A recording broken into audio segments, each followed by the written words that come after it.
This without borders, let me walk upon the waters, wherever you would call me.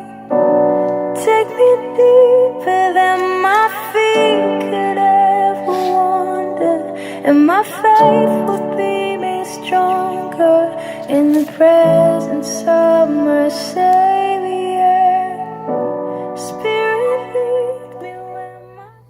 All right, y'all. So I've been talking about all things working together for the good, Romans 8:28, and I want to continue to expound on that. I want to continue to compound and expound and do a didactical, exegetical interpretation of this because it is so vitally important. All things. Now I want to continue. The scriptures Romans 8:28. All things work together for the good, but I want to continue it a little bit. It says all things work together for the good. It says all things work together for the good to them whom are for the good that love God, to them who are called according to his purpose, for whom he did foreknow, he also did predestinate to be conformed to the image of his son. Now let's stop right there.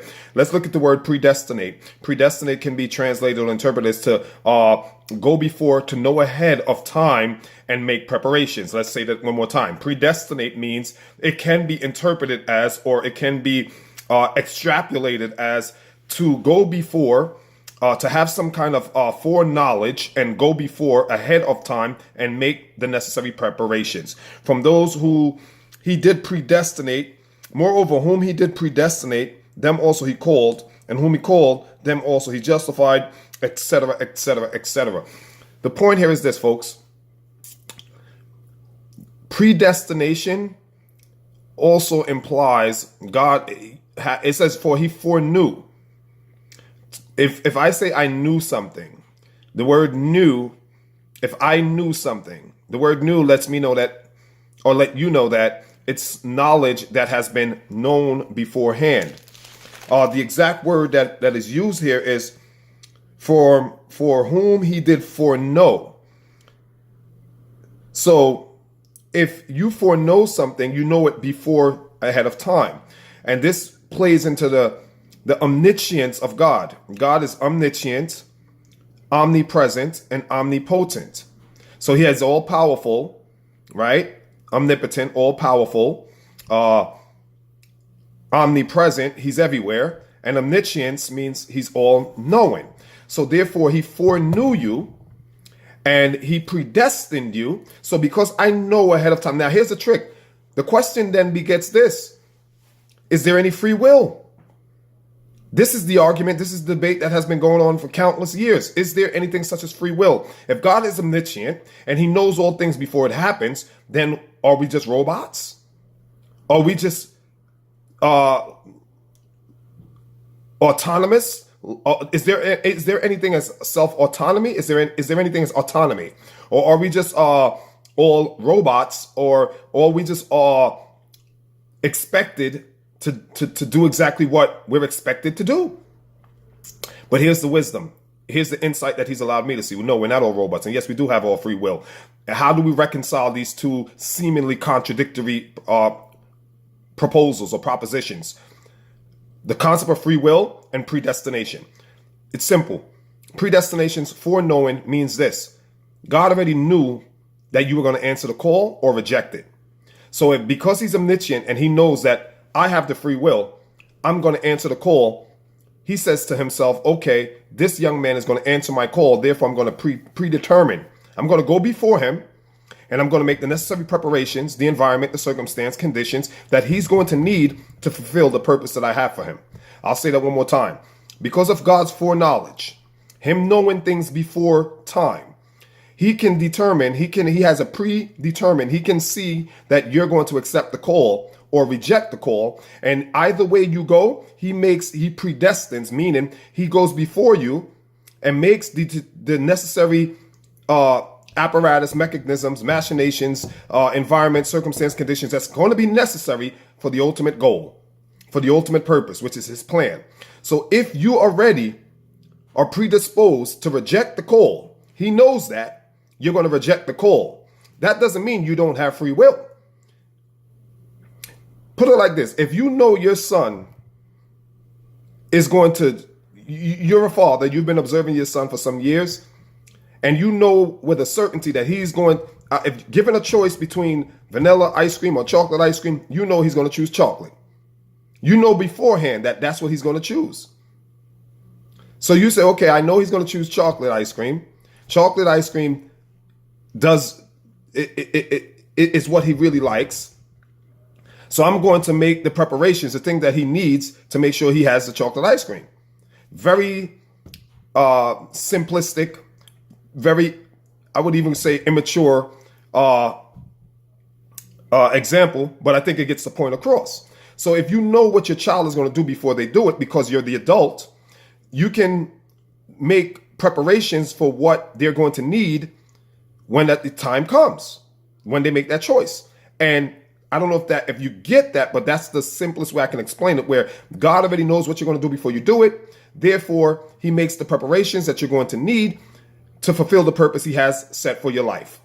Predetermined, predestination, foreknowledge of your free will. There's no conflict there with your free will. There is complementary, there is reconciliation between those two arguments, those two schools of thought. So, foreknowledge that God has is information. Now listen to this. Let's break down the word information. Let's compartmentalize it. Let's do an analysis, an assessment, critical thinking in terms of the word information. Knowledge is information. If you don't have the knowledge, you don't have the information.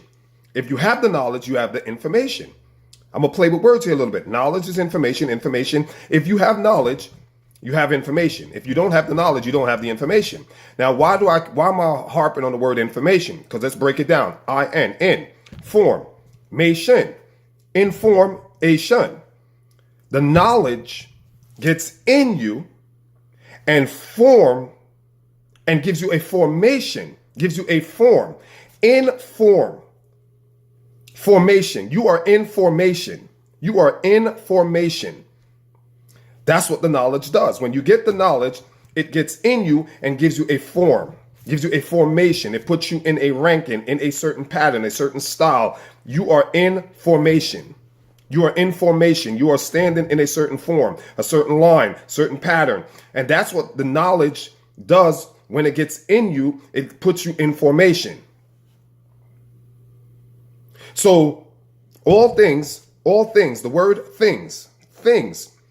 If you look up the word things can be any object, any material object that is not living, does not have a consciousness. It's an inanimate object. Matter, material, any object, all things work together for the good. So nothing, if you look at no thing, nothing, compartmentalize the word, no thing. Something, compartmentalize the word, something, compartmentalize the word, something. It's all if you break it down and rewind it and get to the bottom, it's all matter. Because it's any material, any object. And the word material comes out of the word matter. So your thoughts are things. They're immaterial material. I'm going to say that again. Your thoughts are things because they're immaterial material. And all these things are what have a cooperation or coordination in the form of the word together. The word together can be extrapolated, it can be interpreted, it can be connotated as a union, a partnership. So all the things, the immaterial objects that is derived from matter, have a partnership, have a understanding that they must work together. Things are entities. Entities are things. Things are entities. Entities are things. Any object. And we know that matter, even though matter is not considered a living thing, matter, right, can be what? Manipulated. And this is where alchemy comes into play. You can alchemize matter by manipulating matter into material which are things that works and coordinate together that brings about your good. So it is vitally important that as painful as a process may be, that process is a thing. And the thing coordinates with other things. And those things brings about your good. So no matter what, here's the word matter again, no matter the material, the thing, all the things brings your good. Predestination, again, folks, predetermined, foreknowledge. God goes before you based off your predisposition that he already has foreknowledge of. He goes before you. He makes the preparations, the tools, apparatus, mechanisms, machinations, everything you are going to need. He has predestinated. He has predetermined. He has already put it in place based off his knowing of your acceptance of that call that has been made on your life. But make no mistake about this, folks. Let me just say this real quick, because I got to get back to the office. I just ran from the office to put this video up real quick. Trying to make some money here, get these stocks going. But let me just tell you this real quick. If you answer the call of God, it will be one of the most painful things you can ever do in your life, but it is the most rewarding at the same time. If you study history, if you know the historical, contextual, exegetical,